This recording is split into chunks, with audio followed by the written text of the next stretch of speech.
Finally Turkey agree कर गया है कि ये नेटो में शामिल होने के लिए फिनलैंड और स्वीडन की मेंबरशिप को सपोर्ट करेंगे। अब ये सब हुआ मैड्रिड में, जहां पे चल रहा था नेटो का समिट। फिनलैंड, टर्की, स्वीडन के बीच ट्राइलैटरल मेमोरेंडम साइन किया गया है, जिसके तहत टर्की नेटो में शामिल होने के लिए स्वीडन फिनलैंड की बिड को सपोर्ट करेगा। बदले में स्वीडन और फिनलैंड टर्की के जो लेजिटिमेट सिक्योरिटी कंसर्न्स हैं उसको एड्रेस करेगा। अब ये टर्की के क्या सिक्योरिटी कंसर्न्स हैं, मामला क्या है, सब कुछ बताऊंगा इस वीडियो में।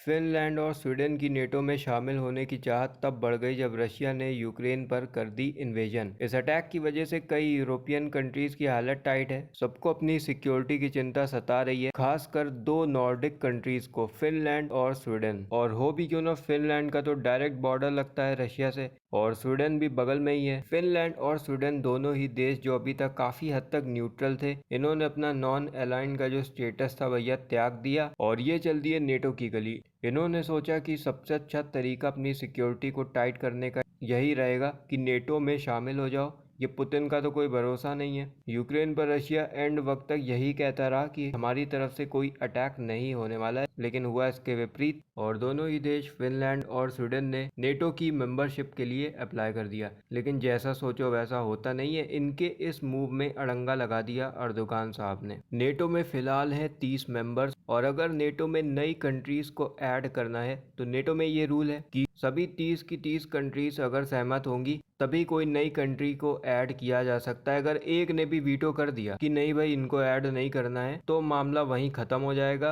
उस पर्टिकुलर कंट्री की जो बिड है वो रिजेक्ट हो जाएगी। और टर्की ने अपनी इसी पावर का इस्तेमाल किया। इसी के तहत इन्होंने अड़ंगा लगाना शुरू कर दिया कि फिनलैंड और स्वीडन को नेटो में शामिल नहीं होने देंगे। अब अगला सवाल ये हो सकता है कि टर्की को आखिर दिक्कत क्या है फिनलैंड और स्वीडन से। देखिए, फिनलैंड और स्वीडन क्या करते थे, ये फाइनेंशियली, पॉलिटिकली और मिलिटरली सपोर्ट करते हैं कुर्दिश मिलिटेंट्स को। अब टर्की का कुर्दिशों से 36 का आंकड़ा है। टर्की इन मिलिटेंट्स को, इनके जो भी ग्रुप्स हैं, उनको आतंकी मानता है, क्योंकि टर्की ये कहता है कि ये जो कुर्दिश ग्रुप्स हैं ये तो टर्की को तोड़ने की बात करते हैं। ये सीरिया, टर्की, ईरान के पार्ट्स को तोड़कर कुर्दिस्तान बनाने की सोच रहे हैं। और फिनलैंड, स्वीडन क्या करता है, इन ग्रुप्स को सपोर्ट करता है। इनके जो कई लीडर्स हैं उन्होंने फिनलैंड, स्वीडन में पनाह ले रखी है। टर्की कई बार फिनलैंड, स्वीडन की सरकार से ये कह चुका है कि इनको हमें सौंप दो, लेकिन फिनलैंड और स्वीडन ऐसा करते नहीं है। इसके अलावा एक और चीज है, 2019 में यूरोपियन कंट्रीज ने टर्की पे लगा दिया था वेपन्स एम्बार्गो कि यूरोपियन कंट्रीज अब से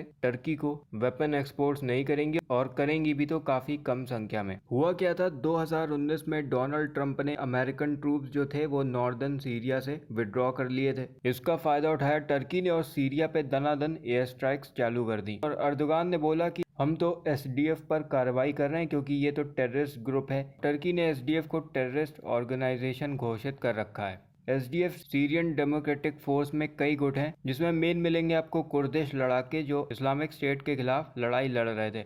टर्की के ऑपरेशन के बाद इन पे कई ह्यूमन राइट्स वायलेशन के आरोप लगे, जिसके बाद यूरोपियन कंट्रीज ने इन पे वेपन्स एम्बार्गो लगा दिया, जिसका लॉस उठाना पड़ा टर्किश वेपन इंडस्ट्री को। उस समय टर्की को मिसाइल डिफेंस सिस्टम खरीदना था, लेकिन इस एम्बार्गो की वजह से टर्की ये खरीद नहीं पाया। और ये जो टर्की पे एम्बार्गो लगा, इसमें क्रिटिकल रोल था फिनलैंड और स्वीडन का। तो अब टाइम था पे बैक का और इसीलिए टर्की फिनलैंड और स्वीडन की मेंबरशिप में अड़ंगा लगाए हुए था। लेकिन समिट में जो बाइडेन भी आए हुए थे, इन्होंने एक अहम रोल निभाया। तीनों कंट्रीज को बैठाया और जो भी टर्की के कंसर्न्स थे उस पे हुई बातचीत और फाइनली एक एग्रीमेंट साइन कर लिया गया तीनों देशों के द्वारा, जिसके तहत टर्की सपोर्ट करेगा फिनलैंड और स्वीडन की नेटो मेंबरशिप को। और बदले में टर्की ने अपनी डिमांड रखी कि कई जो वांटेड इंडिविजुअल्स हैं पीकेके के, कुर्दिश वर्कर्स पार्टी के, इनको आप हमें सौंप दोगे। इसके अलावा जो ये आपने एम्बार्गो लगा रखा है ना, इसको भी आपको हटाना पड़ेगा। तो इस एग्रीमेंट के जरिए तीनों ही देशों को जो चाहिए था वो अभी के लिए मिल गया। और इस एग्रीमेंट के साइन होने के बाद टर्की की तरफ से ऑफिशियल ये बयान आया कि अभी के लिए जो हमें चाहिए था वो हमें मिल चुका है। हालांकि टर्की अपनी डिमांड्स को लेकर काफी सीरियस है। अभी हाल ही में इस एग्रीमेंट के साइन होने के बाद अर्दोगान ने वार्निंग दे दी